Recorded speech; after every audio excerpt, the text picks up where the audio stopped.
Hello students, how you all? I think all well. तो basically आज हम लोग क्या करने वाले हैं, इलेक्ट्रोस्टैटिक्स मुझे लगता है मोस्टली सभी लोगों ने कंप्लीट कर लिया है, जो भी क्लास ट्वेल्थ के स्टूडेंट्स हैं। तो अभी आपने जैसे जो भी मटेरियल आपने सॉल्व किया है, देखो है क्या इस बार, जैसे जेई एडवांस का जो पेपर था, पेपर हमेशा जेई एडवांस का बहुत बैलेंस आ रहा है। और भाई देखो इस बार जो टॉपर है उसने तो ऑलमोस्ट ऑलमोस्ट सारे क्वेश्चंस कर दिए हैं, ठीक है ना। सो बट ठीक है, अलग अलग स्टूडेंट्स की अलग अलग कैपेबिलिटी है। बट मुझे लगता है कि 70-80% ईजिली अचीवेबल है फिजिक्स में, ठीक है ना, एक डिसेंट नॉलेज लेवल से। और पीवाईक्यू जो है, मतलब इवन जो एडवांस की भी पीवाईक्यू है, ठीक है ना, थोड़ा पुराने वाले भी जो पीवाईक्यू हैं, अगर आप उनको भी सारी प्रैक्टिस कर लेते हो तो भी एडवांस का अच्छा लेवल का प्रिपरेशन हो जाएगा। तो अभी बेसिकली ये आज मैं कुछ क्वेश्चंस लेके आया हूँ अच्छे, कुछ थोड़े से पुराने हैं जेई के, जो जनरली क्या है कि रनिंग मटेरियल से थोड़े थोड़े हट गए हैं, बट थोड़े पुराने हैं। तो आप उनको मेरे साथ सॉल्व कर सकते हो पॉज करके, ठीक है ना। तो आपका एक पूरा इलेक्ट्रोस्टैटिक्स का ब्रीफ रिव्यू हो जाएगा। लास्ट में मैंने कुछ और भी अलग क्वेश्चंस लिए हुए हैं इसमें, तो देखते हैं, वन बाय वन स्टार्ट करते हैं। हाँ, इसका बेनिफिट आपको तो ही मिलेगा जब आप थोड़ा देखो क्वेश्चन, ऐसा नहीं कि मैं सॉल्व कर रहा हूँ और आप सिर्फ देख रहे हो, देखने से कोई बेनिफिट नहीं होगा। आप इसको पॉज कर दीजिए, ठीक है, क्वेश्चन ठीक से पढ़िए, डायग्राम बनाइए। 70% काम फिजिक्स में क्वेश्चंस को समझना ही होता है, सही से समझ लिया, उसका जो डेटा दिया है वो मेंशन कर लिया। कॉन्सेप्ट सारे क्वेश्चन के सेम है, कॉन्सेप्ट रिमेन सेम, ओनली क्या बोलते हैं ना, पैकेजिंग, मैं इसको बोलता हूँ कि क्वेश्चन की पैकेजिंग अलग होती है, ठीक है ना। तो स्टार्ट करते हैं हम लोग without wasting any other time. तो देखिए पहले क्वेश्चन, फर्स्ट क्वेश्चन जो है ये जेई 2001 का है। इसमें बोल रहा है स्मॉल बॉल जिसका मास गिवन है हमको, ठीक है ना, 2 × 10⁻³ और इसका चार्ज गिवन है 1 microcoulomb, is suspended by a string of, उसका लेंथ गिवन है। इसके बाद कह रहा है another identical ball having the same charge is kept at the point of suspension. तो हमें निकालना है find the minimum horizontal velocity which should be imparted to the lower ball, which should be imparted to the lower ball so that it can complete the revolution। तो basically ये electrostatics plus vertical circular motion के concept पे based है। तो सबसे पहले हम लोग एक सर्कल एज्यूम कर लेते हैं। और सर्कल के सेंटर पे भाई दो पार्टिकल हैं। एक पार्टिकल आपका हो गया जो उसके सेंटर पे फिक्स्ड है, लेट से ये प्लस क्यू है। और एक पार्टिकल जो एल लेंथ के स्ट्रिंग से सस्पेंडेड है, तो इसको मैं लिख दे रहा हूँ एम कॉमा क्यू। और इसको हमें लोएस्ट पॉइंट पे वेलोसिटी इंपार्ट करनी है, मिनिमम वेलोसिटी, सो दैट ये पूरा का पूरा सर्कल कंप्लीट कर ले। ठीक। अब इसके लिए हम लोग क्या करना है, सबसे पहले आप ये देखो कि वर्टिकल सर्कुलर मोशन में जो भी हमें वेलोसिटी इंपार्ट करनी होती है, वो करनी होती है स्टेबल इक्विलिब्रियम पे। बेसिकली उस पूरे सर्कल में एक पॉइंट ऐसा होता है जो स्टेबल इक्विलिब्रियम होता है। स्टेबल इक्विलिब्रियम पे क्या होगा कि उसका मैक्सिमम काइनेटिक एनर्जी होना चाहिए और मिनिमम पोटेंशियल एनर्जी होना चाहिए, आप ऐसे भी चेक कर सकते हो। बेसिकली वो लोएस्ट पॉइंट ढूंढना होता है। फिलहाल इस क्वेश्चन में लोएस्ट पॉइंट ये नीचे वाला ही बनेगा, क्योंकि अगर आप इसके ऊपर फोर्सेस दिखाओगे तो ग्रेविटी तो हम लोग लेके चल ही रहे हैं, तो एम जी इस पे नीचे की तरफ है। और इन दोनों का आपस में जो कूलम्बिक रिपल्शन लगेगा, तो उस कूलम्बिक रिपल्शन को भी हम लिख लेते हैं एफ सी। ये जो कूलम्बिक रिपल्शन है ये आप निकालना चाहो निकाल के रख सकते हो, तो ये हो जाएगा के Q square by L square. तो ये कूलम्बिक रिपल्शन भी नीचे है, और इनको बैलेंस कर रहा होगा ये टी। शुरुआत में बैलेंस तब कर रहा होगा जब हमने कोई वेलोसिटी नहीं दी है, वेलोसिटी देते ही टेंशन की वैल्यू ज्यादा हो जाएगी, क्योंकि रेडियल एक्सीलरेशन आ जाएगा। अब हमें इसको मिनिमम स्पीड देनी है जिससे ये सर्कल कंप्लीट कर ले। तो देखो होगा क्या, जैसे जैसे ये पार्टिकल ऊपर की तरफ बढ़ेगा इसकी स्पीड कम होगी, स्पीड कम होगी तो टेंशन भी रिड्यूस होगा। और हमें सर्कल कंप्लीट करने की कंडीशन ये होती है कि वो पूरे टाइम सर्कल पे चलता रहे, यानी हर टाइम पे उसके पास वेलोसिटी हो और उसका टेंशन भी कहीं जीरो नहीं होने पाए, यानी स्ट्रिंग स्लैग भी नहीं होनी चाहिए। ठीक। अब आपको मालूम है कि अगर लोएस्ट पॉइंट नीचे वाला ले रहे हैं, तो अगर ये हाईएस्ट पॉइंट पे स्लैग नहीं हुआ, ठीक है ना, अगर हाईएस्ट पॉइंट पे ये स्लैग नहीं हुआ तो बाकी जगह ये स्लैग नहीं होगा। अब हम लोग अगर हाईएस्ट पॉइंट पे पहुंच जाएं, तो हाईएस्ट पॉइंट पे इसके ऊपर कौन कौन से फोर्सेज हैं देखिए। तो हाईएस्ट पॉइंट पे अगर आप देखोगे तो एम जी इसका लग रहा है नीचे की तरफ, और कूलम्बिक रिपल्शन लग रहा होगा ऊपर की तरफ। ठीक। अब इस क्वेश्चन में देखो, ये क्वेश्चन वैसे तो डेटा इस क्वेश्चन में दिया हुआ है, बट डिपेंडिंग ऑन डेटा ये क्वेश्चन दो कैटेगरी में जाएगा। दो कैटेगरी में कैसे जाएगा, इसीलिए मुझे ये थोड़ा पसंद भी है, ठीक है ना। तो देखो एक कैटेगरी क्वेश्चन की तब जाएगी कि सपोज कूलम्बिक रिपल्शन की वैल्यू mg से ज्यादा है, ये आपको चेक करना पड़ेगा क्वेश्चन के डेटा से। और दूसरी कैटेगरी हो सकती है कि अगर ये कूलम्बिक रिपल्शन mg से कम है। अब देखो, अगर कूलम्बिक रिपल्शन mg से ज्यादा है तो क्या होगा कि हाईएस्ट पॉइंट पे टेंशन डेफिनेटली रहेगा, क्योंकि अगर कोलम्बिक रिपल्शन ज्यादा है, एमजी कम पड़ रहा है, तो बॉल की टेंडेंसी हमेशा आउटवर्ड जाने की होगी। तो इसका मतलब है टेंशन जीरो का केस ही नहीं है, टेंशन जीरो होगा ही नहीं इस केस में। इस केस में कभी भी टेंशन जीरो नहीं होगा। और टेंशन जीरो नहीं होगा तो सर्कल कंप्लीट करने के लिए हम लोग सिंपली बोलेंगे कि हमने इसको केवल सर्कल कंप्लीट कराना है, मतलब इतनी वेलोसिटी देनी है कि ये चला जाए। पोटेंशियल एनर्जी में कोई भी चेंज आना नहीं है इलेक्ट्रोस्टैटिक पोटेंशियल एनर्जी में, क्योंकि दोनों पार्टिकल के बीच का जो डिस्टेंस है तो वो हमेशा कांस्टेंट है। यानी ग्रेविटेशनल पोटेंशियल एनर्जी इसकी बढ़ेगी जैसे जैसे ये ऊपर की तरफ जाएगा। तो कितनी ग्रेविटेशनल एनर्जी देनी चाहिए, तो इस केस में तो हम लोग सीधे सीधे आंसर लिख सकते हैं कि भाई इतनी काइनेटिक एनर्जी दो कि ये 2L हाइट पे पहुंच जाए।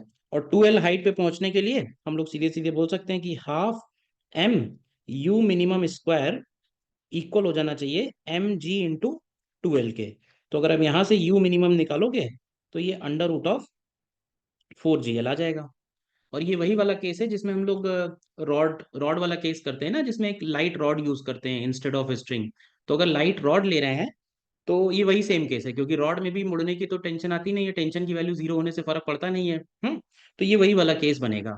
हाँ, अगर एफ सी की वैल्यू एम जी से कम है तो क्या होगा, तो उस केस में हमें निकालना पड़ेगा इसके हाईएस्ट पॉइंट पे मिनिमम वेलोसिटी। हाईएस्ट पॉइंट पे मिनिमम वेलोसिटी निकालने के लिए हम लोग क्या करेंगे, हाईएस्ट पॉइंट पे टेंशन की वैल्यू को जस्ट जीरो करेंगे। अब टेंशन की वैल्यू अगर जस्ट जीरो है एट हाईएस्ट पॉइंट, तो एक एफबीडी बनाएंगे हम लोग एट हाईएस्ट पॉइंट। तो रेडियल एक्सीलरेशन नीचे ले लेंगे, टेंशन जीरो लिया ही हम लोगों ने। तो M G minus F C is equal to mv²/r। तो यहां से आप वी स्क्वायर की वैल्यू निकाल लीजिए। mv²/r लिखा है तो वी स्क्वायर की वैल्यू आपको मिल जाएगी L/m, ठीक है ना, इंटू mg - fc, ठीक है ना। ये हाफ mv² की वैल्यू निकाल लो। और इसके बाद आप इसमें एनर्जी कंजर्वेशन लगा दो लोएस्ट और हाईएस्ट पॉइंट पे। तो हम लोग बोलेंगे कि half m u minimum square is equal to half m v²। और केवल ग्रेविटेशनल पोटेंशियल एनर्जी में गेन हो रहा है तो इंटू 2L। तो यहां से आपको u मिनिमम का वैल्यू मिलेगा जो √5GL से डिफरेंट आएगा। √5GL नहीं आएगा, √5GL से डिफरेंट वैल्यू आएगी। वो एफ सी और एम जी दोनों के रिलेटिव मैग्नीट्यूड पे भी डिपेंड करेगी। अब अगर इस क्वेश्चन में आप चेक करना चाहते हो, अब आप इसको कंप्लीट कर लेना। फिलहाल इस क्वेश्चन में अगर चेक करना है तो अगर हम एफ सी की वैल्यू निकालें तो एफ सी की वैल्यू बनेगी 9 × 10⁻⁹। हम्म और चार्ज दिया है 1 माइक्रो कूलम, स्क्वायर करेंगे तो -12 हो जाएगा। और अपॉन एल स्क्वायर मतलब 0.8 का स्क्वायर। तो मैं इसको सॉल्व कर लेता हूँ यूजिंग कैलकुलेटर। अब देखो क्या है ना, क्वेश्चन आपको भी बहुत सारे सॉल्व करने हैं तो कैलकुलेटर यूज कर लो, बट थोड़ा प्रैक्टिस भी रखना कि भाई ऐसा ना हो कि कैलकुलेशन नहीं कर पा रहे हो। तो ये वैल्यू निकल के आती है 1.4 × 10⁻⁻²N। और अगर आप mg चेक करो तो mg की वैल्यू है 2 × 10⁻³ इंटू हम लोग 10 ले लेते हैं। तो ये वैल्यू आ रही है 2 × 10⁻²N, ठीक है ना। तो फिलहाल इस क्वेश्चन में अगर देखा जाए तो एफ सी की वैल्यू mg से कम है, एफ mg की वैल्यू ज्यादा है, तो ये सेकंड वाला हमारा केस बनेगा, ठीक है ना। और सेकंड वाले केस में मैंने सारी इक्वेशन मैंने सारी लिख दी हैं, आप इसको कंप्लीट जरूर कर लीजिए, ठीक है ना। इंपॉर्टेंट कॉन्सेप्ट है, दो केसेस इसमें पॉसिबल है, ठीक है। ठीक है, तो इसका आप आंसर निकालना। इसका आंसर है मेरे पास, वो मैं दे देता हूँ। वो आ रहा है 5.86 मीटर पर सेकेंड, ठीक है ना। कैलकुलेट जरूर कर लीजिएगा, ठीक है। नेक्स्ट क्वेश्चन में बढ़ते हैं फिर। नेक्स्ट क्वेश्चन देखिए जेई 2000 का है। और इस क्वेश्चन में भी एक छोटी सी अच्छी खास बात है। आप ट्राई करना चाहते हो तो पहले आप ट्राई करो इसको पॉज करके, मैं तब तक फिगर बनाता हूँ, ठीक है। इसमें कह रहा है there are 4 point charges are fixed at the points, अलग अलग डिस्टेंसेस पे फिक्स्ड हैं ऑन दी वाई एक्सिस, ठीक है। तो हम लोग एक वाई एक्सिस ले लेते हैं, एक्स एक्सिस बना देते हैं।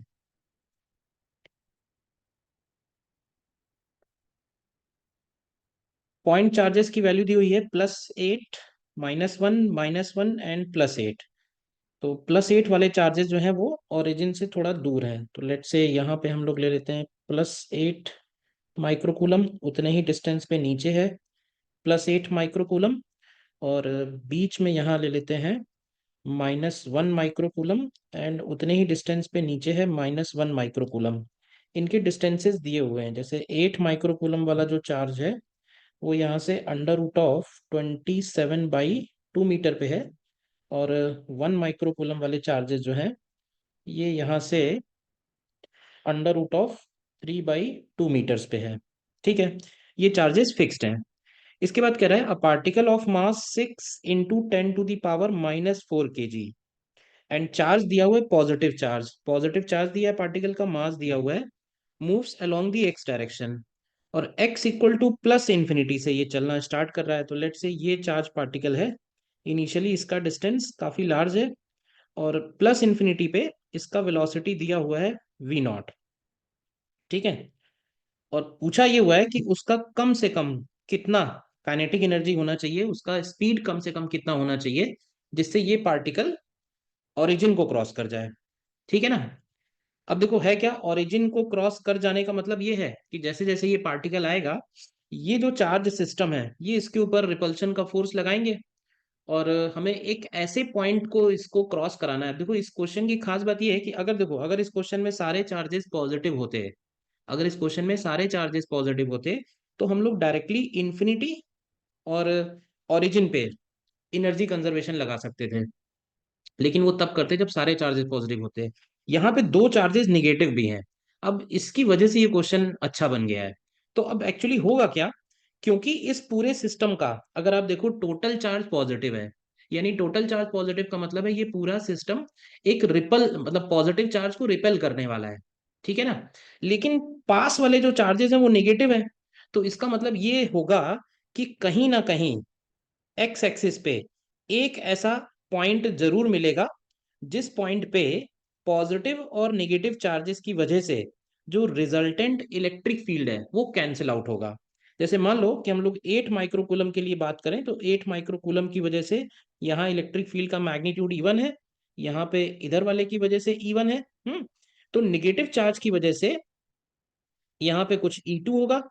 तो कोई ना कोई एक पॉइंट ऐसा जरूर आएगा इस एक्सिस पे जहां पे इनका resultant electric field cancel out होके जीरो आएगा।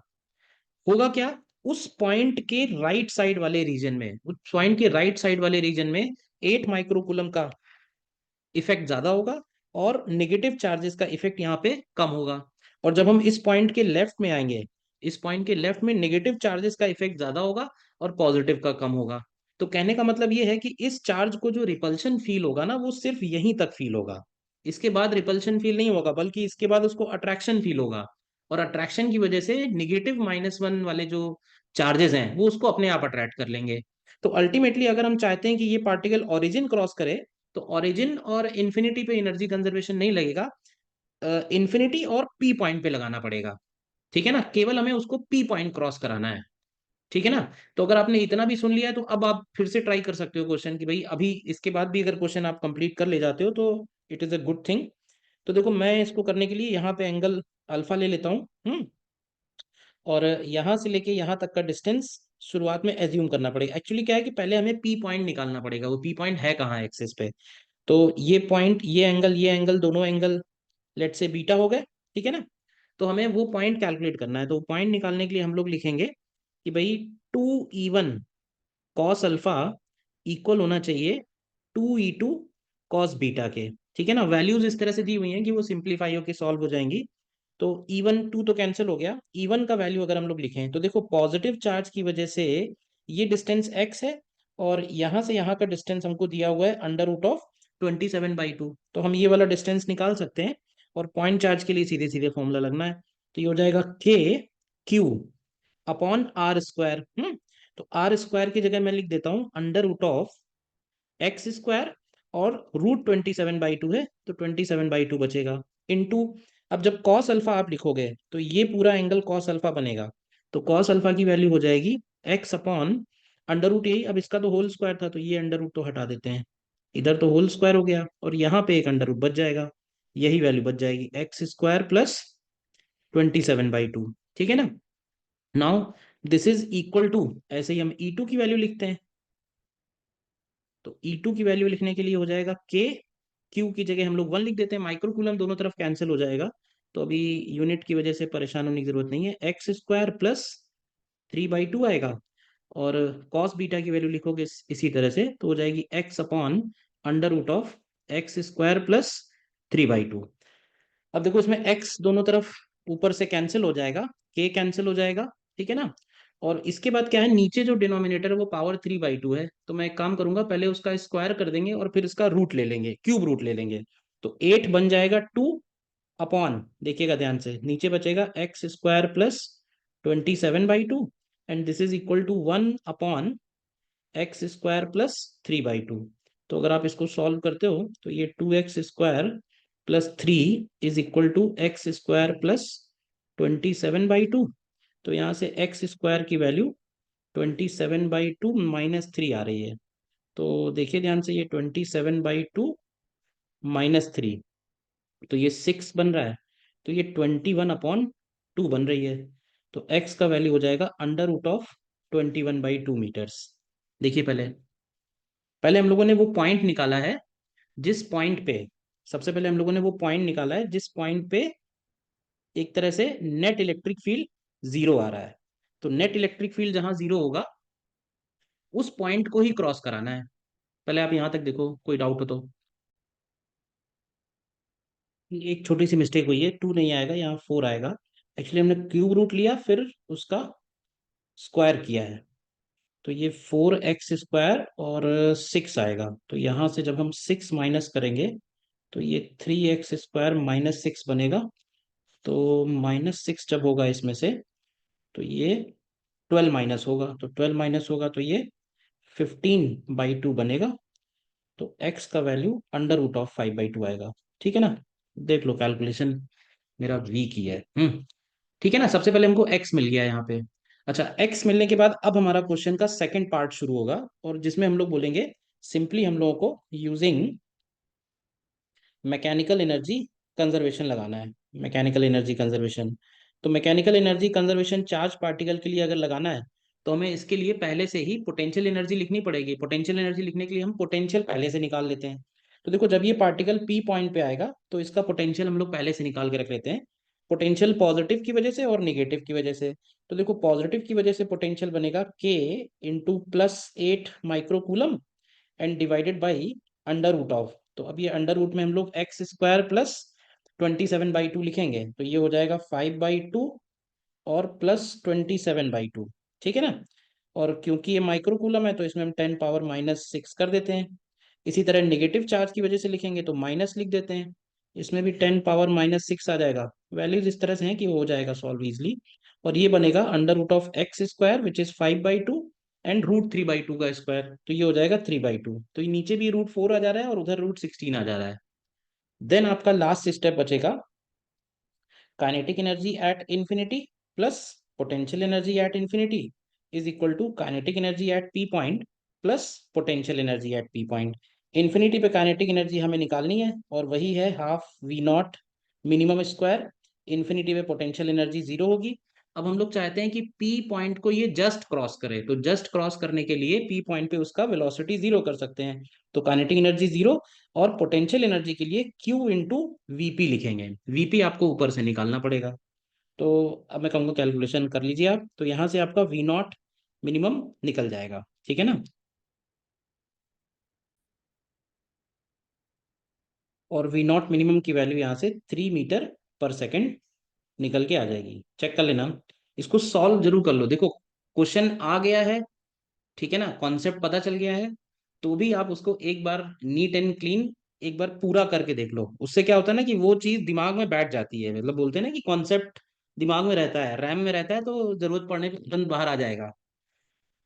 ठीक है, अब हमको इसमें काइनेटिक एनर्जी ओरिजिन पे भी निकालनी है, तो अब आप एक काम ये कर सकते हो, चाहो तो फिर से जब हमको V0 मिल गया है तो आप इन्फिनिटी पे और ओरिजिन पे फिर से मोमेंटम एनर्जी कंजर्वेशन लगा दो। ओरिजिन पे आपको पोटेंशियल निकालना पड़ेगा, अगेन पॉजिटिव चार्जेस की वजह से और निगेटिव की वजह से। पोटेंशियल निकालने में देखो मैंने फिर से एक गड़बड़ कर दी, यहाँ 2 टाइम्स करना पड़ेगा, दो है ना, तो 2 टाइम्स करना पड़ेगा, सॉरी। ठीक है, क्लियर है। नेक्स्ट क्वेश्चन में आते हैं। ये भी 99 का क्वेश्चन है। और अब देखो, ये क्वेश्चन जेई 1999 का है।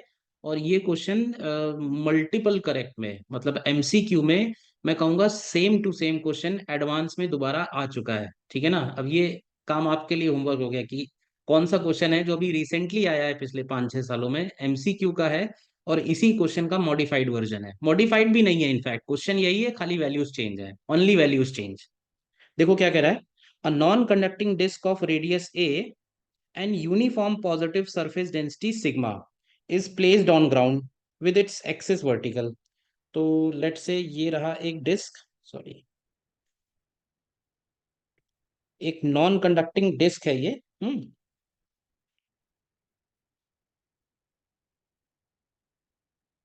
नॉन कंडक्टिंग डिस्क, रेडियस इसका ए दिया हुआ है, और इस पे पॉजिटिवली चार्ज है, और इसका डेंसिटी दिया हुआ है सिग्मा। आप ट्राई करो, बनाओ फिगर विगर बनाओ कम से कम। आगे कह रहा है with its axis vertical, axis इसका वर्टिकल है। ठीक है। A particle of mass m and positive charge q is dropped along the axis of the disk from a height। तो ये m q का एक चार्ज है, और इस चार्ज को हमने इसके एक्सिस पे कैपिटल h हाइट से ड्रॉप किया है, यानी रेस्ट से रिलीज किया है। तो ग्रेविटी भी है इसमें। द पार्टिकल का q बाई एम और सिग्मा में रिलेशन दिया हुआ है। तो सबसे पहले हमसे ये पूछा हुआ है, find the value of h if particle just reaches the disc. If the particle just reaches the disc, तो देखो पार्टिकल अगर जस्ट रीचेज द डिस्क कह रहा है, यानी ये सी पॉइंट तक पहुंच जाए। अब देखना इस क्वेश्चन में क्या हो रहा है। इस क्वेश्चन में अच्छी बात क्या है कि पार्टिकल की दो तरह की पोटेंशियल एनर्जी है। एक है उसकी ग्रेविटेशनल पोटेंशियल एनर्जी, जो हमको मालूम है कि जैसे जैसे पार्टिकल नीचे की तरफ आएगा उसकी ग्रेविटेशनल पोटेंशियल एनर्जी कम होगी। लेकिन है क्या, इस डिस्क की वजह से उसके पास एक इलेक्ट्रोस्टैटिक पोटेंशियल एनर्जी भी है, जो डिस्क के इलेक्ट्रोस्टैटिक पोटेंशियल से निकालेंगे। तो वो पोटेंशियल एनर्जी कंटिन्यूअसली बढ़ रही है। ठीक है ना। तो इसीलिए उसने सेकंड पार्ट इनफैक्ट ज्यादा अच्छा है इसका।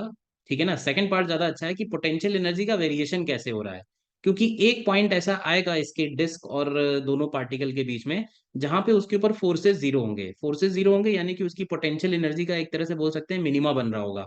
पोटेंशियल एनर्जी कम हुई, ठीक है ना, मिनिमा बना, और फिर से पोटेंशियल एनर्जी बढ़ जाएगी। तो ग्राफ बनाएंगे तो ग्राफ कुछ इसी तरह का आएगा, पहले डिक्रीजिंग फिर इंक्रीजिंग।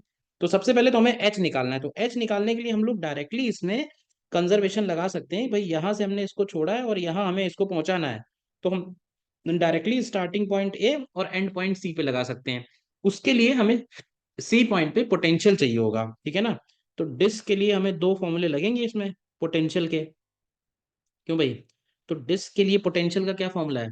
तो डिस्क के सेंटर पे पोटेंशियल का फॉर्मूला है sigma R upon two epsilon naught. Sigma R upon two epsilon naught. और डिस्क के एक्सिस पे पोटेंशियल का फॉर्मूला है sigma upon two epsilon naught, and bracket में under root of R square plus X square and minus X. देख लो, ये formula हम लोग डिराइव करते हैं। ठीक है ना। ऑलरेडी नोट्स में, थ्योरी में डिराइव होगा ये। ये दोनों की जरूरत पड़ेगी हमें।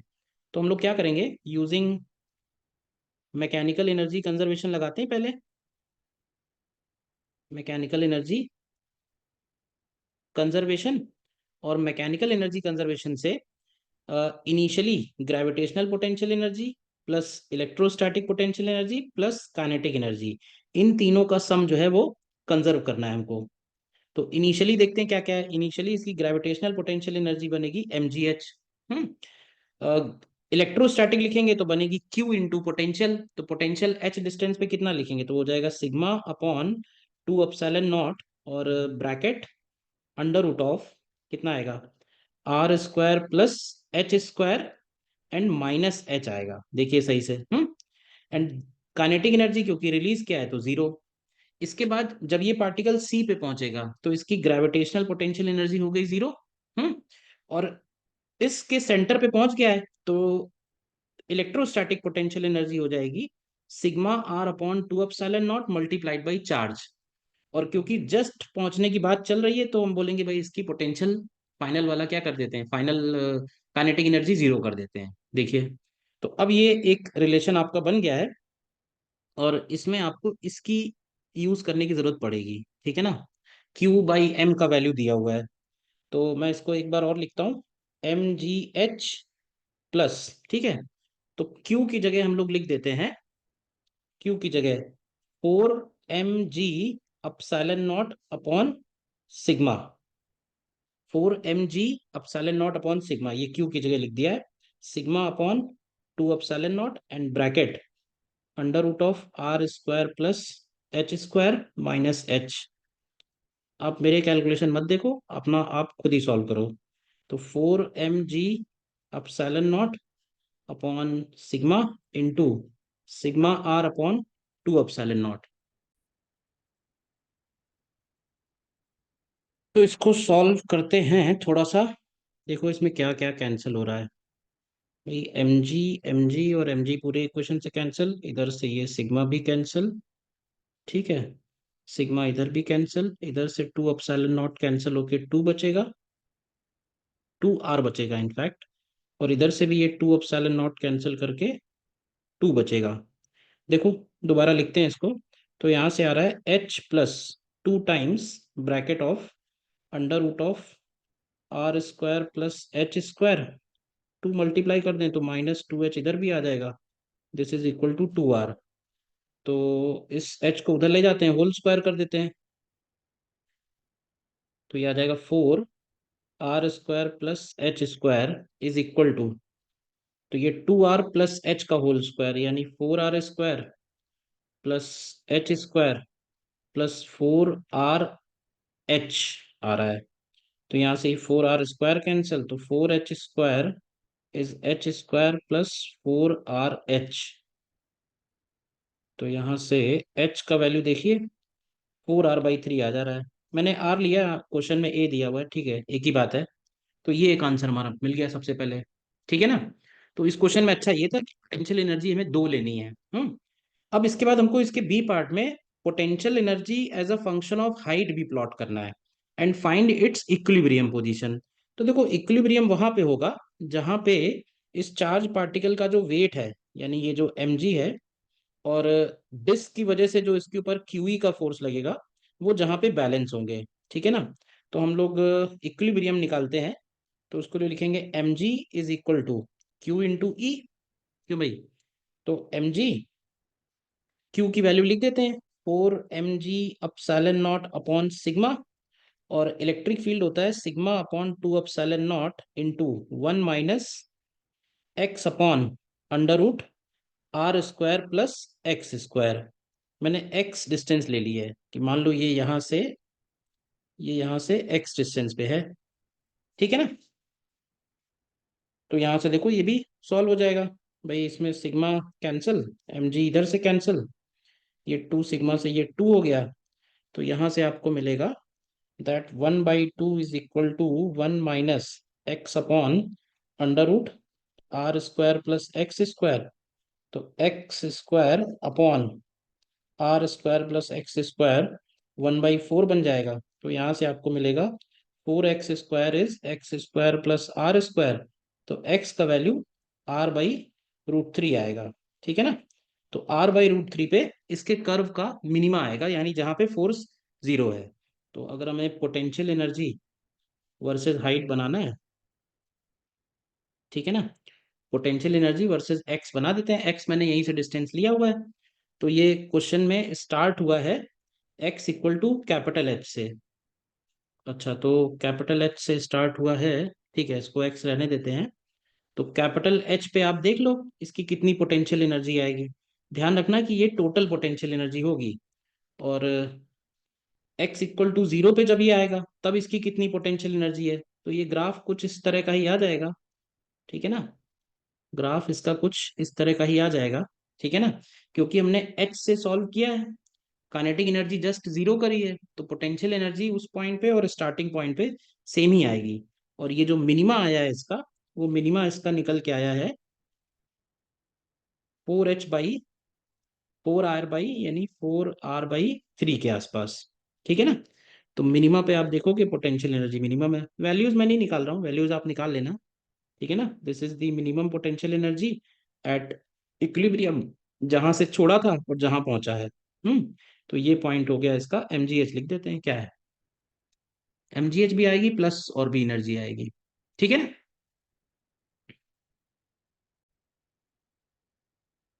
ठीक है ना? मतलब एमजीएच तो रहेगी, एमजीएच के साथ इसकी क्यू इंटू वी भी रहेगी, वो आप कैलकुलेट कर लो का कितना आएगा इनिशियली जहां एच हाइट पे था। ठीक है ना? तो ये भी अच्छा क्वेश्चन था, इसमें कॉन्सेप्ट तो है ही कुछ ना कुछ सीखने के लिए। पूरा क्वेश्चन सॉल्व कीजिए तब फर्क पड़ता है। देखिए ये हमारा नेक्स्ट क्वेश्चन है, और ये 1978 का क्वेश्चन है। हो सकता है देखा भी हो, इनफैक्ट देखा हुआ भी क्वेश्चन है, फिर भी आप इसको पूरा विधिवत सॉल्व कीजिए, सारे स्टेप्स वन बाय वन। ठीक है ना? उससे भी प्रैक्टिस ही होती है। देखते हैं। कह रहा है rigid insulated wire frame, rigid insulated wire frame, ठीक है, in the form of right angle triangle ABC is set in a vertical plane as shown in the figure. Two beads of masses M, each carrying charges Q1 Q2 are connected by a cord of length L. मतलब ये beads इस wire frame में फंसे हुए हैं, तो उसी wire frame के अलोंग मूव करने के लिए फ्री हैं, और इन दोनों को हमने एक स्ट्रिंग से कनेक्ट भी कर रखा है, और स्ट्रिंग का ये एंगल भी हमको दिया हुआ है, कुछ इक्विलिब्रियम में अल्फा एंगल बन रहा है। Which can slide without friction on the wire considering the case when the beads are stationary, मतलब रेस्ट पे हैं, इक्विलिब्रियम पे है। तो हमको सबसे पहले तो एंगल अल्फा निकालना है, टेंशन इन दी रॉड निकालना है, और नॉर्मल रिएक्शंस ऑन बीट्स निकालना है। तीन चीजें निकालनी है। तो देखो देखा जाए तो सीधे सीधे लॉज ऑफ मोशन जैसा क्वेश्चन आपको दिखेगा। भाई अगर हम किसी भी बीट के ऊपर फोर्सेस बैलेंस करेंगे, तो देखिए जरा ध्यान से। भाई जैसे Q1 के ऊपर यही दिखा देते हैं, तो Q1 के ऊपर उसका वेट हो गया, मास दोनों का सेम है, चलो mg। टेंशन हो गया T इस डायरेक्शन में, क्यों भाई, और जिस डायरेक्शन में टेंशन होगा, ध्यान से देखिएगा, उसी डायरेक्शन में उस पे कूलम्बिक फोर्स भी लगेगा, रिपल्शन वाला FC। हम्म अभी बीट का जो एंगल है वो हमको हॉरिजॉन्टल अपीयर हो रहा है, तो मुझे थोड़ा उससे अनकंफर्टेबल लग रहा है। तो मैं क्या करूंगा, इसको थोड़ा चेंज करूंगा एंगल को। देखो मैं दोबारा बना देता हूँ डायग्राम एक,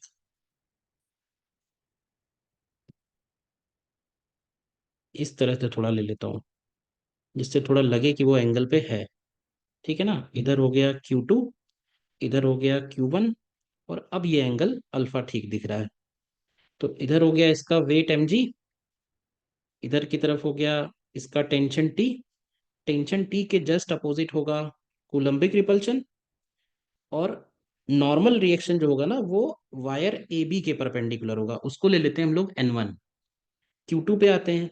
हम्म Q2 पे आते हैं, तो Q2 पे अगर आप निकालोगे, तो Q2 पे भी इसी तरह से mg इधर हो गया, टेंशन T आपका इस डायरेक्शन में आ जाएगा, कूलम्बिक रिपल्शन इधर की तरफ आएगा FC। हम्म और नॉर्मल रिएक्शन हम फिर से इस पे इधर की तरफ ले लेते हैं। अब देखो नॉर्मल रिएक्शन में किसी को कंफ्यूजन हो सकता है कि सर आपने ऐसे रिपल्शन वाला ही क्यों लिया हुआ है, मतलब नॉर्मल रिएक्शन तो इधर भी लग सकता है ना। तो देखो नॉर्मल रिएक्शन हो गया, या स्टैटिक फ्रिक्शन हो गया, या टेंशन भी हो गया, इनफैक्ट ये तीन फोर्सेस ऐसे हैं कि अगर आप इनका डायरेक्शन, जिधर डायरेक्शन है उसके अपोजिट भी कंसीडर कर लेते हो, और जिधर एज्यूम किया है वैसा ही पूरा क्वेश्चन विधिवत सॉल्व कर रहे हो, तो इनकी वैल्यू बस नेगेटिव आएगी, और वैल्यू नेगेटिव आने का मतलब है कि केवल हमें उनका डायरेक्शन चेंज कर देना है। ठीक है ना? बाकी क्वेश्चन पे कोई फर्क नहीं पड़ेगा, जैसे अल्फा निकालना है तो उस पर कोई फर्क नहीं पड़ेगा। ठीक है ना? टेंशन का तो डायरेक्शन हमने सही लिया हुआ है, N1 N2 के डायरेक्शन ऐसा हो सकता है कि जो मैंने एज्यूम किया उसके अपोजिट हो जाए, तो उससे कोई फर्क नहीं पड़ेगा, जो एफबीडी मैंने बनाई है हम लोग वही सॉल्व करेंगे। ठीक है ना? ठीक है, तो एफबीडी तो इसकी देखो बन गई है। अब इस क्वेश्चन में मुझे क्या पसंद है, ठीक है ना, अब देखो अगर आप नॉर्मली देखो कहीं पे भी, तो आपको लगेगा भाई इसकी इक्वेशन बनानी है।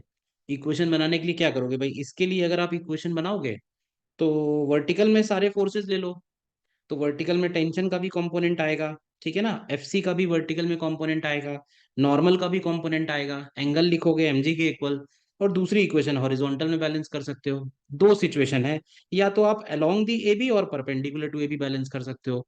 बट ये क्वेश्चन मैंने चार इक्वेशन, चार अननोन सॉल्व करने के लिए नहीं उठाया है। इस क्वेश्चन में करने के लिए क्या है, देखो मुझे हमेशा लगता है शॉर्टकट ढूंढो, ठीक है, तो शॉर्टकट ऐसा कुछ नहीं है। शॉर्टकट हम क्या करेंगे, इन दोनों को अलग अलग FBD बनाने की बजाय हम इन दोनों की कंबाइंड FBD बनाएंगे। ठीक है? और कंबाइंड FBD बनाने का फायदा हमारा ये होगा यहाँ पे, कि टेंशन और FC ये इंटरनल फोर्सेज हो गए। भाई जब हम Q1 को एज अ सिस्टम लेंगे या Q2 को एज अ सिस्टम लेंगे, तो टेंशन और FC ये दोनों एक्सटर्नल फोर्स हैं। लेकिन अगर हम एक ऐसा सिस्टम ले रहे हैं जिसमें Q1 भी है और Q2 भी है, तो हम इनका जब कंबाइंड एफबीटी बनाएंगे तो उस कंबाइंड एफबीटी में ये फोर्सेज ही नहीं आएंगे। और कंबाइंड एफबीटी में देखोगे तो सिर्फ तीन फोर्सेज आएंगे, दोनों के mg। ठीक है ना, अब मैं लिख देता हूं for combined FBD. Combined FBD में हम लोगों ने Q1 और Q2 दोनों को ले लिया। तो जब हम दोनों को ले लेंगे तो हमारी कंबाइंड एफबीडी में टोटल वेट आएगा। ठीक है, टोटल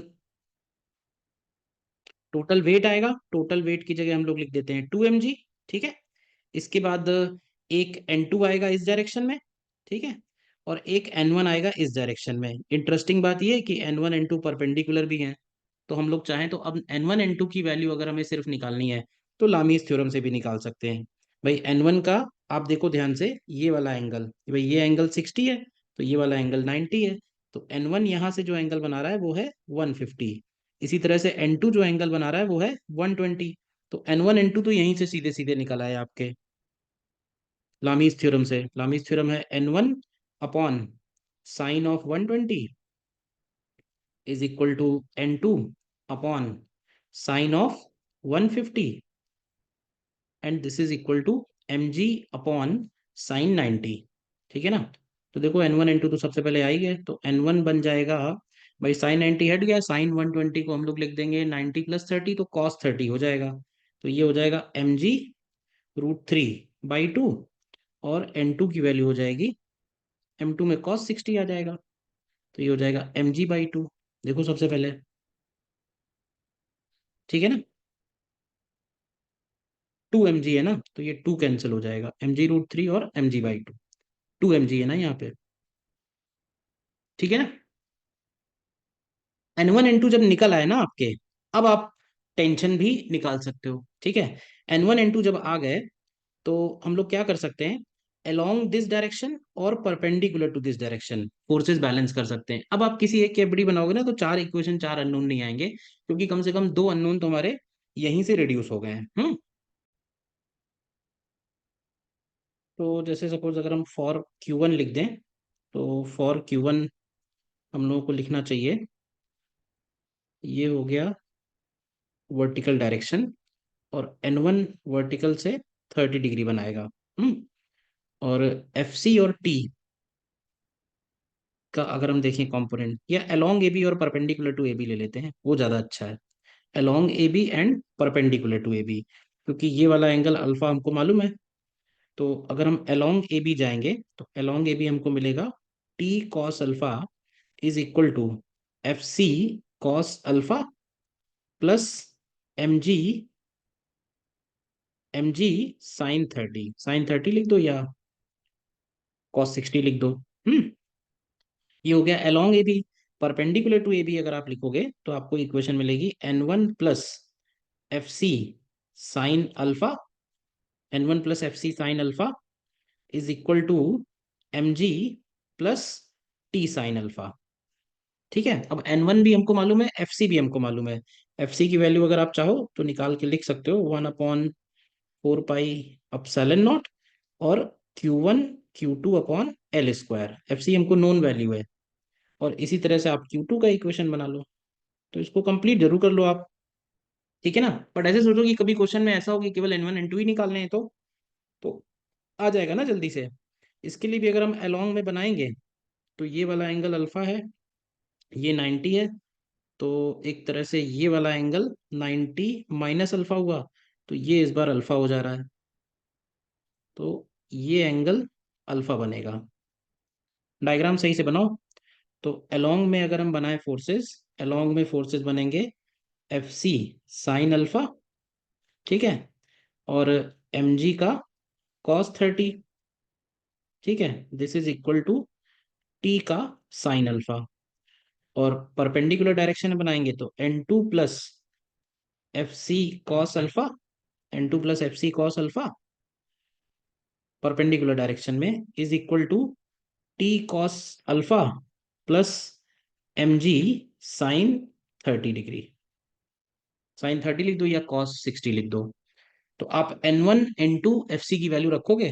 तो मैं इसके आंसर आपको बता देता हूँ। आंसर इसका, अल्फा का वैल्यू आना चाहिए 60 डिग्री। ठीक है। और क्या निकालना था? Tension in the rod. तो टेंशन इन द रॉड की वैल्यू mg+fc के बराबर आनी चाहिए। टेंशन इन द रॉड की वैल्यू mg+fc की इक्वल। और N1 N2 की वैल्यू हम लोग पहले ही निकाल चुके हैं। N1 N2 की वैल्यू हम लोग पहले ही निकाल चुके हैं। ठीक है।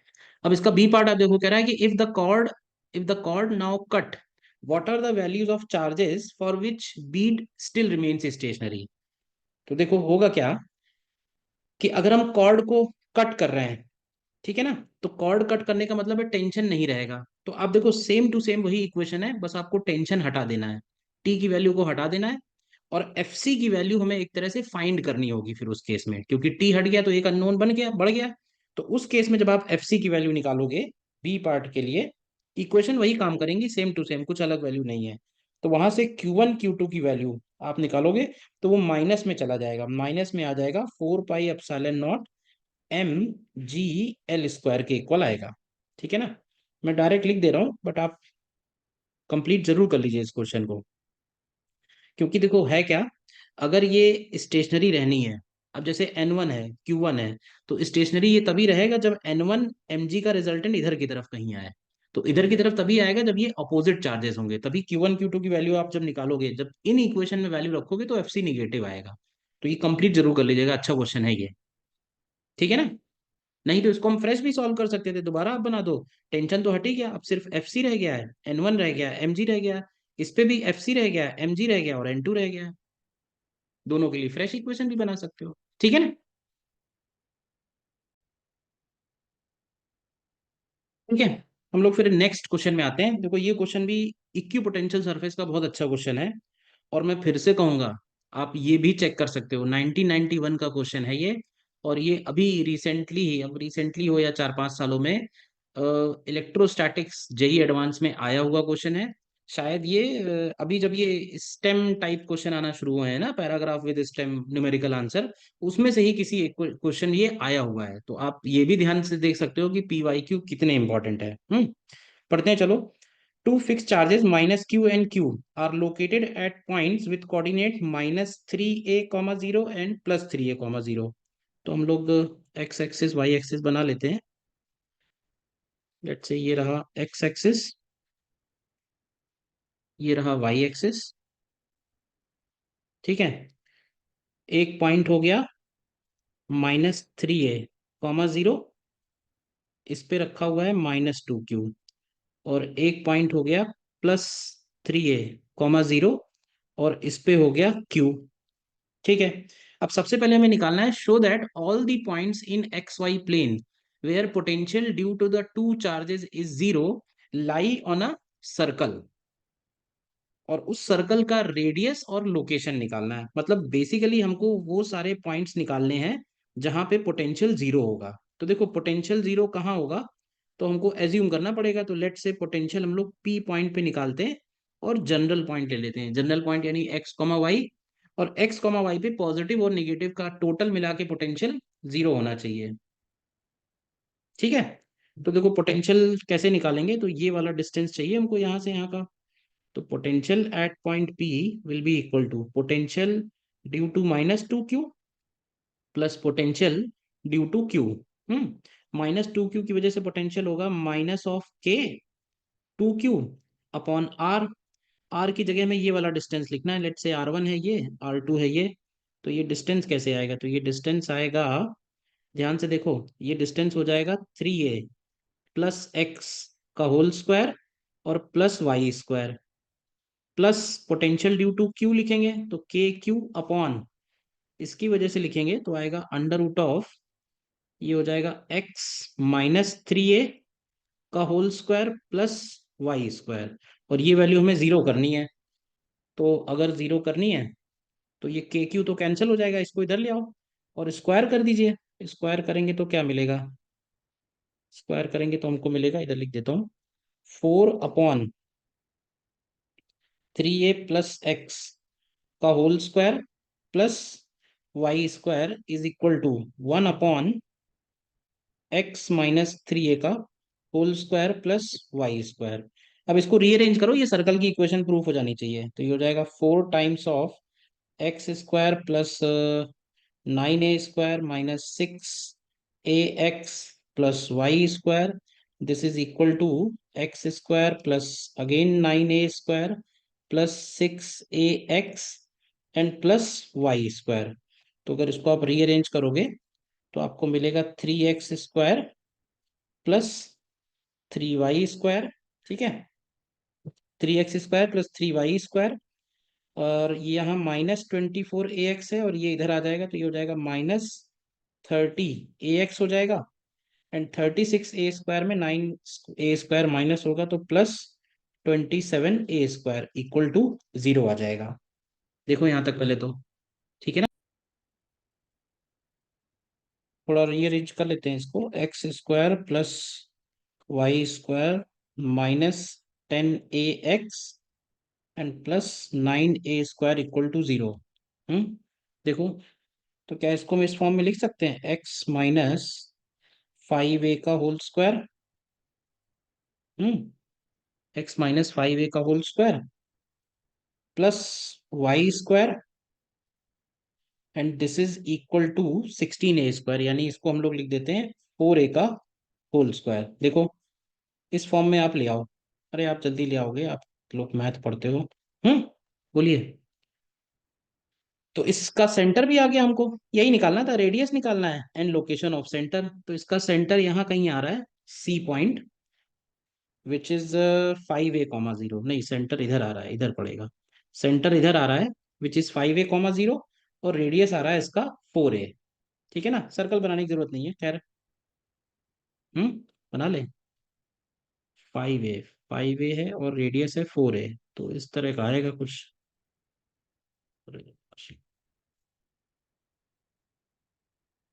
ठीक है, ऐसे मान लेते हैं ये इसका सर्कल आ रहा है, ठीक है ना। तो ये पॉइंट बी भी फिर हमें इसी पे लेना पड़ेगा। मॉडिफाई कर लेते हैं, ये रहा। ठीक है ना। अब क्या निकालना है, give the expression of V X at a general point on the X axis. तो देखो, general point on the X axis पे अगर हमें वीपी का फंक्शन चाहिए तो ये लिखा हुआ है। और एक्स एक्सिस पे जब निकालना होगा तो आप वाई को 0 कर दो। तो वाई को 0 करने के बाद जो फंक्शन आएगा वो हमारा सेकेंड आंसर बन जाएगा। अब एक बात और जो मुझे और बतानी थी इस क्वेश्चन में, वो ये कि ये वो सर्कल है जिसपे पोटेंशियल 0 है। ये वो सर्कल है जिसपे पोटेंशियल 0 है। ऐसा नहीं है कि इसके इक्वी पोटेंशियल सरफेस इस सिस्टम के सारे सर्कुलर बनेंगे, आर्बिट्रेरी शेप के होंगे। ये एक अकेला सर्कल निकल के आया है। अब इसके अंदर का अगर हम कोई भी पॉइंट लेते हैं, इसके अंदर का इनसाइड द सर्कल, तो देखिए इनसाइड द सर्कल हमारा पॉजिटिव चार्ज से डिस्टेंस कम है। और पॉजिटिव चार्ज से अगर डिस्टेंस कम है तो हमारा पोटेंशियल पॉजिटिव ज्यादा होगा। तो इसका मतलब है कि इस सर्कल के अंदर सभी जगह पोटेंशियल पॉजिटिव होगा। और इस सर्कल की बाउंड्री पे 0 है तो इसका मतलब इसके बाहर जाएंगे तो पोटेंशियल नेगेटिव होगा। पोटेंशियल चेंज हो रहा है पूरे सरफेस पे, लेकिन इस सर्कल के जस्ट इनसाइड और आउटसाइड पोटेंशियल का साइन चेंज हो रहा है, क्योंकि तभी यहाँ पे पोटेंशियल 0 बन रहा है। अब थर्ड क्वेश्चन में हमसे पूछा हुआ है, if a particle of plus Q charge starts from rest at the centre of circle. Centre of circle से अगर ये चार्ज स्टार्ट हो रहा है, सेंटर ऑफ सर्कल था 5a,0। तो हमको निकालना है, show by short quantitative argument, मतलब कैलकुलेट नहीं करना है, that particle eventually crosses the origin, find its speed. तो देखो, अगर हम इसको सेंटर ऑफ सर्कल से करेंगे तो यहाँ पे पोटेंशियल ज्यादा है। और ये पार्टिकल, कोई भी charge particle higher potential to lower potential जाएगा। तो अगर हम एक्स एक्सिस पे इसको रिलीज कर रहे हैं, ठीक है ना, तो ये डेफिनेटली क्या कहते हैं, अगर हम इसको एक्स एक्सिस से रिलीज कर रहे हैं तो डेफिनेटली ये लोअर पोटेंशियल की तरफ जाएगा। ठीक है ना।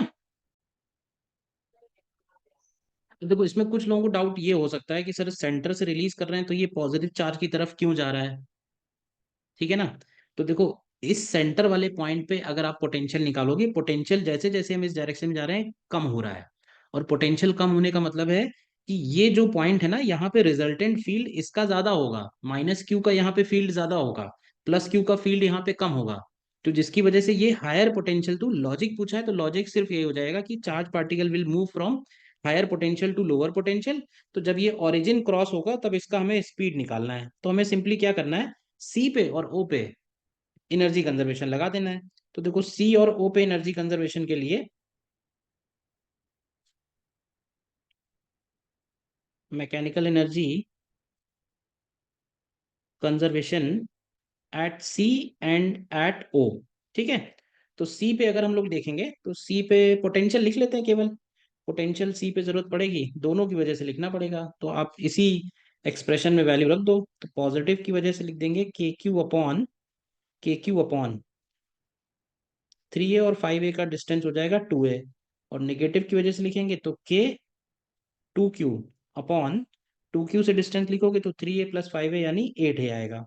इसी तरह से जब ये ओरिजिन पे आएगा तो ओरिजिन पे इसका पोटेंशियल हो जाएगा, पॉजिटिव की वजह से होगा k q/3a, और नेगेटिव की वजह से होगा k माइनस का k q अपॉन उससे डिस्टेंस इसका भी 3 हो जाएगा।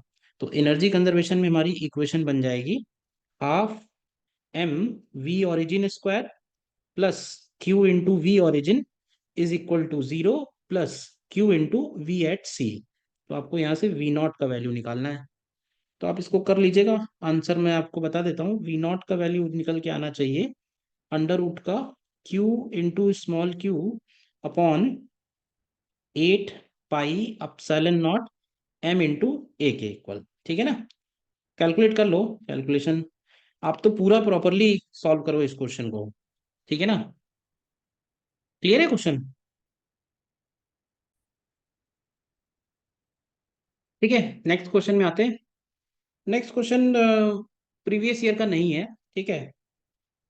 और मुझे लगता है कि ठीक है, हाँ एडवांस में इस तरह के क्वेश्चन आते हैं। देखो मेरा ज़्यादातर रहता है कि एडवांस के बाहर नहीं जाना है, हम ओलंपियाड लेवल पे नहीं जा रहे हैं, ठीक है ना। एडवांस लेवल पे रहते हुए जो भी प्रॉब्लम्स हैं, क्योंकि ज़्यादा इंपॉर्टेंट तो वही है, ठीक है। देखो पढ़ो इसको, करो ट्राई। क्वेश्चन में कह रहा है a positively charged sphere of mass m equal to 5 kg, variable में ही करते हैं इसको, m ले लेते हैं, ठीक है। Is attached by a spring of force constant, spring का फोर्स कांस्टेंट दिया हुआ है। Sphere is tied with a thread so that spring is in its natural length, spring natural length में। Another identical negatively charge sphere is fixed, अच्छा ये तो fix ही है लेकिन आइडेंटिकल है, तो अगर इसके ऊपर हम लोग प्लस क्यू ले रहे हैं तो इसके ऊपर हम लोग माइनस क्यू ले लेते हैं, ठीक है ना। Figure 116, if the initial separation between the spheres is r naught which is 50 centimeter and magnitude of charge दिया हुआ है हमें हर एक sphere, calculate the maximum elongation of the spring when the thread is burnt। तो अब देखो थोड़ा calculation की वजह से ये क्वेश्चन ठीक है। कैलकुलेशन की वजह से इसलिए क्योंकि यहाँ पे भी क्या होगा ना, यहाँ पे भी आप देखो तो तीन तरह की पोटेंशियल एनर्जी आएंगी, 3 टाइप्स की पोटेंशियल एनर्जी, जहां से हम इसको रिलीज करेंगे। अब क्वेश्चन तो सीधे सीधे कंजर्वेशन ऑफ मैकेनिकल एनर्जी का ही है,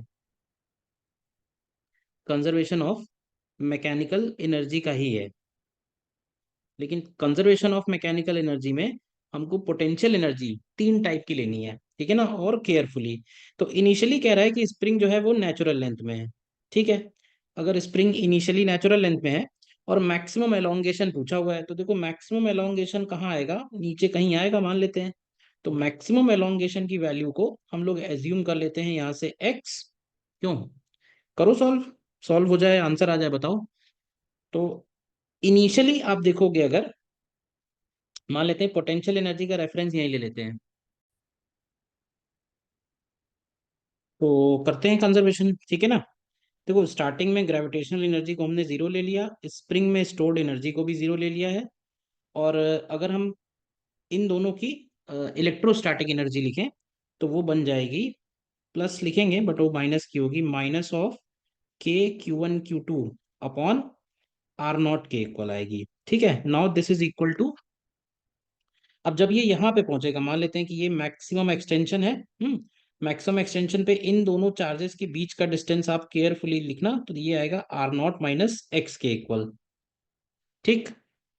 तो ये हो गया प्लस क्यू माइनस क्यू, तो ग्रेविटेशनल पोटेंशियल एनर्जी बन जाएगी माइनस का mgx, स्प्रिंग की एनर्जी बन जाएगी प्लस हाफ का kx स्क्वायर, और इलेक्ट्रोस्टैटिक एनर्जी बन जाएगी minus k q square upon r0 - x, ठीक है ना। तो देखो ये तुम्हारे लिए मैंने लिया है सॉल्व करने के लिए, कि थोड़ा देखो इक्वेशंस कहाँ कैसे कैसे सॉल्व होंगी। वैल्यूज इसमें हमको क्वेश्चन में दिया हुआ है, ठीक है ना। तो आप वैल्यू सारी रखना। एक्स में आपको दिख रहा होगा कि शायद क्वाड्रेटिक बन रही है या क्यूबिक बन रही है। या लिख के देखते हैं क्या आएगा। -KQ²। तो k की वैल्यू हो गई 9 × 10⁻⁹ और क्यू स्क्वायर करेंगे तो ये है 10⁻⁻⁴। तो ये हो जाएगा 10⁻⁻8। और R0 की जगह हम लोग लिख सकते हैं 0.5। This is equal to -mgx। तो g की वैल्यू तो 10 ही लेनी है, तो -50x प्लस ½ kx²। तो k का वैल्यू है 10⁻⁴/2 इंटू x²। और फिर से -9 × 10⁻⁹ into 10⁻⁻8 and divided by 0.5 -x। ठीक है ना। तो इसको आप रीअरेंज करो और x का वैल्यू इसको सॉल्व करने के बाद आप निकालना। मैं आंसर बता देता हूँ। x का वैल्यू यहाँ से 0.1 मीटर आना चाहिए, ठीक है ना। अच्छा क्वेश्चन है, अच्छा क्वेश्चन है। इसी में आप एक क्वेश्चन और लिख सकते हो। लिख ये सकते हो कि मान लो हम इसी को यहीं पे ऑसिलेट कर दें, स्मॉल ऑसिलेशंस। तो अगर ये स्मॉल ऑसिलेशंस करता है तो इसका टाइम पीरियड क्या होगा, भेजना है इसका आंसर। ठीक है ना, हो जाए तो यहीं पे अगर हम इसको स्मॉल ऑसिलेशंस करा दें तो इसका आंसर क्या होगा। नॉर्मली क्या होता है कि स्प्रिंग मास सिस्टम में हम लोग इस बात को इग्नोर कर देते हैं कि एक्सटर्नल फोर्स क्या है, बट यहाँ पे एक्सटर्नल फोर्स वेरिएबल लगेगा। तो आप उसको स्मॉल ऑसिलेशंस में कैसे एडजस्ट करोगे, तो इसका टाइम पीरियड ऑफ ऑसिलेशन भी निकालना। ठीक है, बढ़ते हैं नेक्स्ट क्वेश्चन में। ठीक है, देखिए हमारा ये नेक्स्ट क्वेश्चन है। ठीक है, और आज का लास्ट क्वेश्चन भी अच्छा क्वेश्चन है। देखिए ध्यान से, अलग है थोड़ा सा। देखो, there is an insulating medium जिसका डाइलेक्ट्रिक कांस्टेंट 1 दिया हुआ है। ठीक है, डाइलेक्ट्रिक का कोई यूज नहीं है इसमें, 1 ही लेना है। Volume density of positive charge varies with Y coordinate. मतलब जैसे जैसे हम ऊपर जा रहे हैं तो डेंसिटी ऑफ चार्ज है वो a × y के हिसाब से वेरी कर रही है। ठीक है। A particle of mass m having positive charge q is placed in the medium at point A। यहाँ पे ये पार्टिकल है और इसको हमने आई कैप डायरेक्शन में v0 वेलोसिटी दी हुई है। ग्रेविटी निगलेक्ट करनी है, फ्रिक्शनल रेजिस्टेंस निगलेक्ट करना है, E0 लेना है y0 पे। ठीक है। तो हमको स्लोप ऑफ ट्रैजेक्टरी निकालनी है पार्टिकल की y = y पे, यानी जब ये जनरल पॉइंट पे पहुंचेगा। तो अब क्या है ना, देखो अगर डेंसिटी y डायरेक्शन में वेरी कर रही है तो इसका इलेक्ट्रिक फील्ड भी y डायरेक्शन में होगा। तो y डायरेक्शन में ये धीरे धीरे जाएगा। x डायरेक्शन में कोई भी फोर्स नहीं होगा, तो एक तरह से बोल सकते हैं कि x डायरेक्शन की वेलोसिटी इसकी कांस्टेंट होगी, y डायरेक्शन की वेलोसिटी चेंज होगी।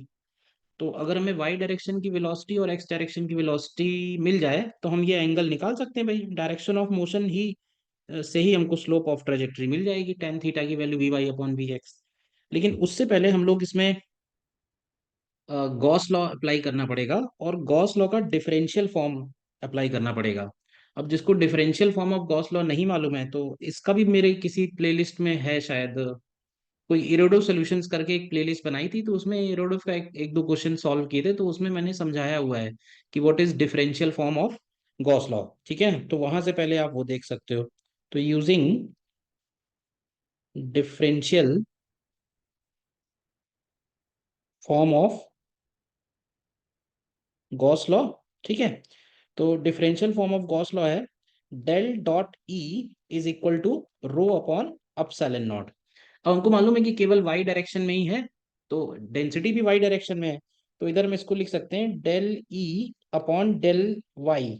This is equal to rho by epsilon naught. अगर लिखेंगे तो डायरेक्टली बन जाएगा A upon epsilon naught into Y. तो अगर हम इसको इंटीग्रेट करें, del E is equal to A upon epsilon naught into Y D Y. देखिए ध्यान से, तो इसको हम जीरो से वाई और ये दिया हुआ है जीरो से ई इंटीग्रेट कर सकते हैं। तो आपको इलेक्ट्रिक फील्ड सबसे पहले मिल जाएगा AY² अपॉन 2 एप्सिलॉन नॉट। नहीं तो एलिमेंट वगैरह लेना पड़ेगा अगर डिफरेंशियल फॉर्म नहीं लगाओगे तो। ठीक है, तो सबसे पहला काम तो ये हो गया। अब इलेक्ट्रिक फील्ड अगर हमको मिल गया है तो हम वाई डायरेक्शन में एक्सीलरेशन निकाल सकते हैं। और वाई डायरेक्शन के एक्सीलरेशन को हम लोग लिखेंगे QE/m के इक्वल, QE/m। तो Q/m इसमें और मल्टीप्लाई करते हैं तो ये हो जाएगा QA Y square upon 2m epsilon naught. देखिए ये ए वाई हो गया। अब ए वाई को D V Y upon D T नहीं लिखेंगे, बल्कि इसको हम लोग लिखेंगे V D V Y upon D X की जगह डी वाई हो जाएगा। This is equal to Q A upon 2m epsilon naught into Y square. तो हम लोग वी वाई और डी वी वाई एक तरफ लेते हैं, और Q A upon 2m epsilon naught Y square into D Y एक तरफ लेते हैं। इंटीग्रेट करते हैं इसको। वाई की लिमिट्स ध्यान रखना, हम लोग Y equal to Y naught से वाई इक्वल टू वाई तक लेंगे, और इसकी वैल्यू जीरो से वी वाई लेंगे। तो आपको V Y square by two की value Q A upon 6m epsilon naught, और बचेगा Y cube minus Y naught cube मिलेगा। देखो ध्यान से, ठीक है ना। तो ये टू एक कैंसिल हो जाएगा, तो वी वाई का वैल्यू हमको मिल जाएगा।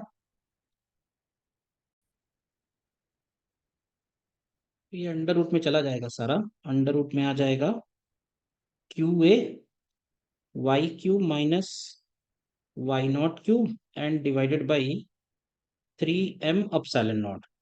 और हमको निकालना है टेन थीटा। तो अब टेन थीटा भी आप इसी तरह से लिख देना, that tan theta will be V Y upon V X, ठीक है ना। और यही एक तरह से स्लोप ऑफ ट्रेजेक्ट्री बन जाएगा। तो अगर हमें ट्रेजेक्ट्री भी निकालनी हो तो हम उसको फर्दर इंटीग्रेट कर सकते हैं, तो हमको ये ट्रेजेक्ट्री भी मिल जाएगी, ठीक है ना।